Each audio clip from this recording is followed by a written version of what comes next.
Ken was a real legend in the tourism industry. He was such a passionate advocate for regional tourism, for Phillip Island in particular, for the Sydney-Melbourne touring route. In fact, anything he was passionate about, he brought such a sense of enthusiasm and purpose. He was a master of the one-liner, and he had a great set of stories to tell and a humorous way, but at the end of the day, he was very much action-oriented. He delivered, and as I said, he had a vision for the industry, and he prepared to put the time and energy to see that vision come to reality. I have always in my life been drawn to passionate people, but people who are sincere and caring, and Ken just exuded all of those qualities.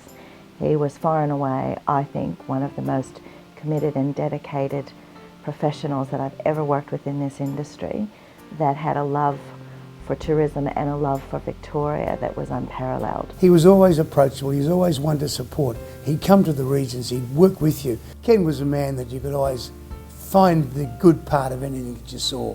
And things were tight, Ken would always say, "Johnny, we'll work it through." Always work it through.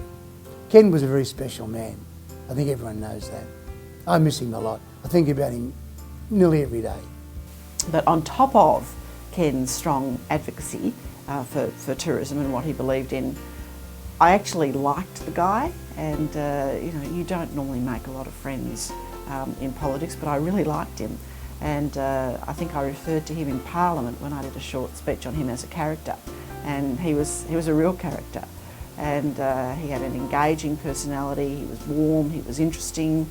I remember I had lunch with him one time. He's just an amazing guy, and it made it so much easier to be the minister, to have an advocate for Country Victoria tourism who was just so pleasant and so personable to deal with. He was pretty tough, Ken, and he never shied away from a battle or a difficult conversation or taking on government or funding bodies. So I think it's also another memory of Ken. There's the social fun Ken, but there was also the person that really made things happen and didn't back away from, as I say, difficult situations, tough discussions, or saying what needed to be said. He went out of his way to connect with you.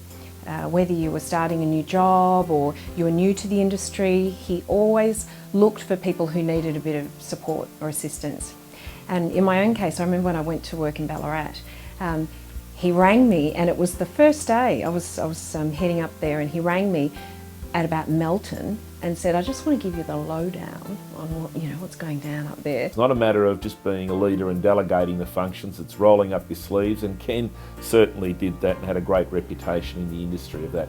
But more to the point, he was professional, but he was still a decent man, and a great bloke to be around. It's not often that people are actually recognised for their great contribution to a sector, and I really feel that the tourism industry on its Night of Nights did a very special thing, singling out Ken for that big award for his individual contribution, because it has been so significant. Between both Ken Hore and Ken Turner, it was always, they used to love to just sit and watch the faces when I would open my mouth, because of course there was, probably some would say, still a very strong American accent, but it has softened over the years, and that was probably one of the highlights, was actually watching Ken make light of it. And it is, again, what was special about him, because it was never done in a way that was ever seen to be derogatory or in any way rude or to make people uncomfortable.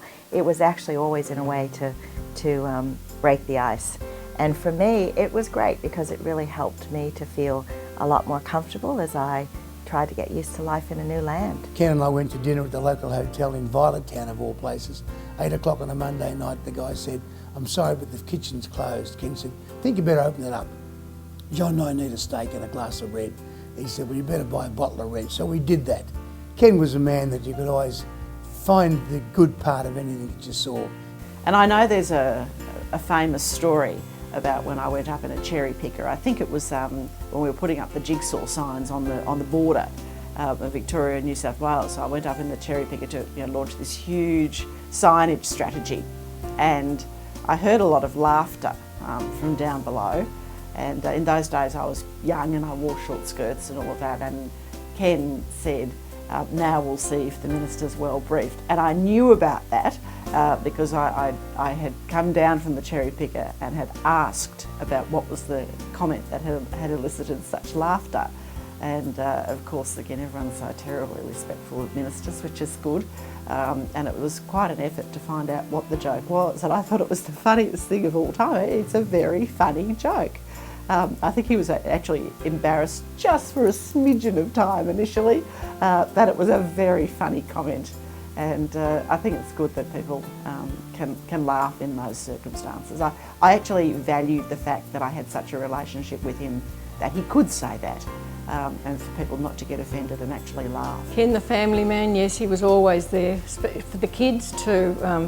No matter what, it was never too much trouble to just drop everything and do whatever the kids needed to have done. And for me too, he was the same. He was a very generous, soft-hearted fellow, and I often thought many people took advantage of him because he was, he was a bit of a softie. Ken was so good at supporting people, introducing them to the networks of tourism, understanding that tourism is a people industry, but it needs some structure and you need some guidance with that. So we were really keen to honour him with an industry development program, and we've named it the Ken Hore Tourism Mentoring Program. So it's an opportunity for young or new entrants to the tourism industry in Gippsland and Phillip Island to really have a structured year done for them, introductions made, professional development opportunities, and a lot of support for where they want to go with their career. So we're pleased to partner with Destination Phillip Island and Bass Coast Shire Council that Ken was obviously very involved with. So the organisations and the broader industry have been very supportive, and I think we'll do Ken's name and Ken's family's name and his legacy justice.